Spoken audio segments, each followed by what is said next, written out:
Although I think housing, politics, inflation, AI are all problems really facing young people today, the biggest problem, honestly, is attention and how attention is getting stolen from people each and every day. If you lose control of your attention and how you're spending your free time, your hours, etc., you lose control of your life ultimately. When was the last time you really sat in a room alone with your thoughts for an hour? Earlier in the spring, I was going on 2 3 hour walks. I was documenting those in previous videos, and those just really helped clear my head and set me back up to make this crazy move to Florida that I made this past week. Um, and I've been nonstop go, go, go since that moment. But a lot of people will spend their free time outside of work, if you're working 40, 50 hours a week, consuming media, consuming content, scrolling on TikTok. If you have a favorite TV show, you're spending probably a few hours a day on that. And all of that really adds up, especially as you get older and responsibilities loom. Maybe you want to start a family, and God forbid, finances get in a bad spot. But attention became the world's most valuable asset. Every company wants attention, social media wants attention, news, advertisers, political groups. Everybody's just coming at you from a million different angles. And in the 20th century, oil built that industry. But in terms of what is the most valuable commodity nowadays in this digital world, it's attention. It's the way people are spending their time consuming. And the more attention that a company can grasp from you, the more money that it ultimately makes in its profit margins and all that. And that's really what these companies care about, guys. Like, let's be honest with you. They see you as a dollar sign. They see you as a product. And the average person nowadays just never gets a moment to relax and think. We wake up, a lot of us, I've been guilty of this too, checking my phone first thing in the morning and get notifications all day long. I can't escape them.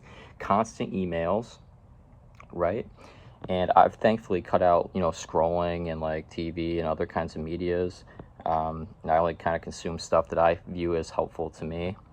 But people are constantly consuming throughout the day, and sometimes you just need to go on a quiet drive. Like, I've been driving in silence for extended periods of time since I started this new job, and it's felt really nice.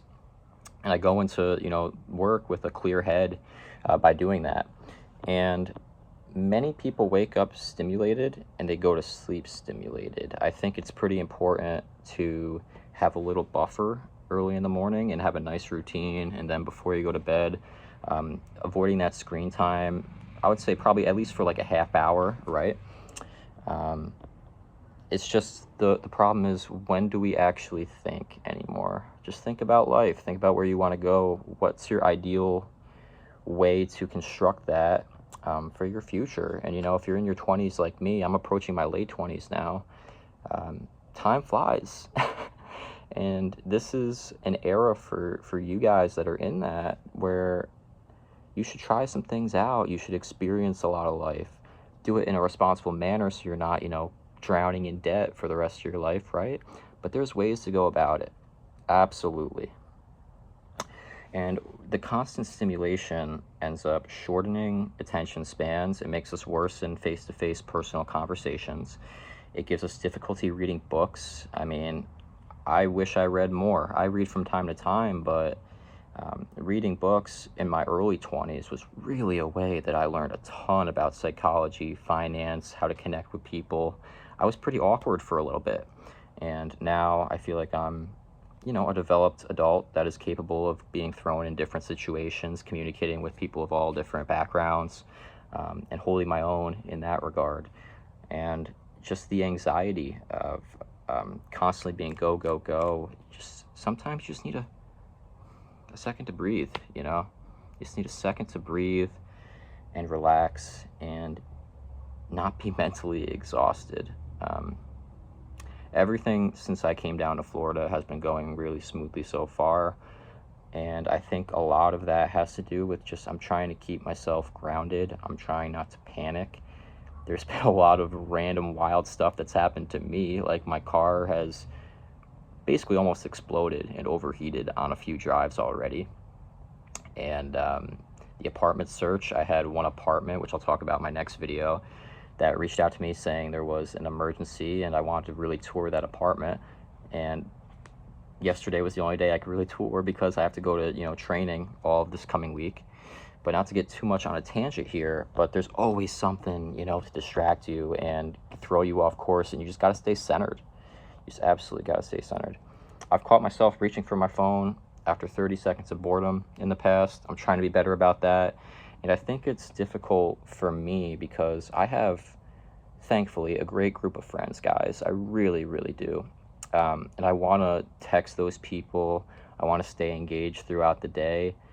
So it is kind of like a give and pull, a constant battle for me. And nowadays, being down here, I like just catching up with people at night. Instead of like watching a TV show where I can't communicate with other humans. I've had enough TV consumption in my life, honestly. Do I enjoy watching a good sporting event or like a NASCAR race or, golf from time to time? Absolutely. Absolutely. But really what brings me a lot of joy now is just like seeing what people are up to. Everybody's got a different story. Everybody's got a different path they're taking in life, and having those genuine conversations, I mean, that's what people are going to remember at the end of the day. Your attention and what you consume determines what you think about and what you think about the world. And if someone controls attention, they influence the spending habits of the human, the relationships that they could have with other people, career choices. Whether you know it or not, in the back of your head, you are influenced by a lot of the things you take in. And it's really harder than ever to get away from that mindset, but you have to. You're your own person. You have your own thoughts. You have to connect with yourself on a high level individually and really just understand who you are to make it at the highest level that you want to make it in this world. And the winners of the next decade, kind of just to go through this, I think the people who are going to thrive aren't necessarily going to be the smartest people. They might not know everything about technology. They might not be, making a million phone calls like go 24/7. It's going to be the people who stay grounded, the people that are real, authentic human beings, in my opinion. Because think about it, if we're trending more towards artificial intelligence, they can really do the thinking for a lot of people, and there's a lot of uncertainty with the job market and all that, of course, but what's going to become more valuable because of that? In my head, I think the ability to build community, connect with people, and really make people understand kind of where you're coming from and just being relatable in that sense. And I'm sorry if I look exhausted right now. It's been like a crazy long week, guys, and I got to make like a 3-hour drive right after this. But I don't know. It's just life is so crazy, and these people that have set up these systems, they really know what they're doing. They're smart. They didn't get here not by being smart. They're strategic. It's an even better word. They are strategic, and they understand the deal. Most people got to work, 50-hour weeks, 45. I mean, the economy is getting worse and worse. Everything costs a ton of money nowadays. So that means you have to work more hours because of the wage gaps to meet all your needs and recreational fun activities. What does that mean? It means you have less free time for what? Relationships, real people, connection, all of that. So if you're spending your free time not taking care of your body, your mind, and if you're not nourishing those relationships with people, it's going to end badly, And for me, I think that's what life is all about, maintaining that. And I don't want to be one of those people on my deathbed, whenever that may be, alone, and sad and alone. That's my biggest fear right now. So however I can be there for other people, connect with them, that's what it's all about to me. Some of the best decisions I've ever made have come through these periods of isolation. You know, I've talked about in the last probably 10, 15 videos now. I literally just sat depressed for months, unemployed, sulking in my sorrows. And we are beyond that in a whole different direction now.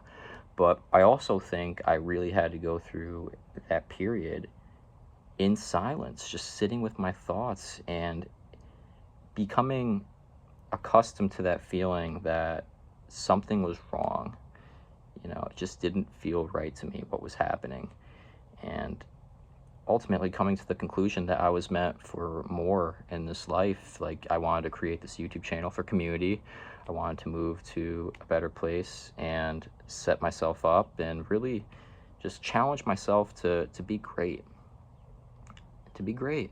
I want to leave a positive legacy on the world, you know? Every day you wake up, somebody is going for your attention. They're trying to buy you. They're trying to get your money, get your time. They're trying to control you in that regard.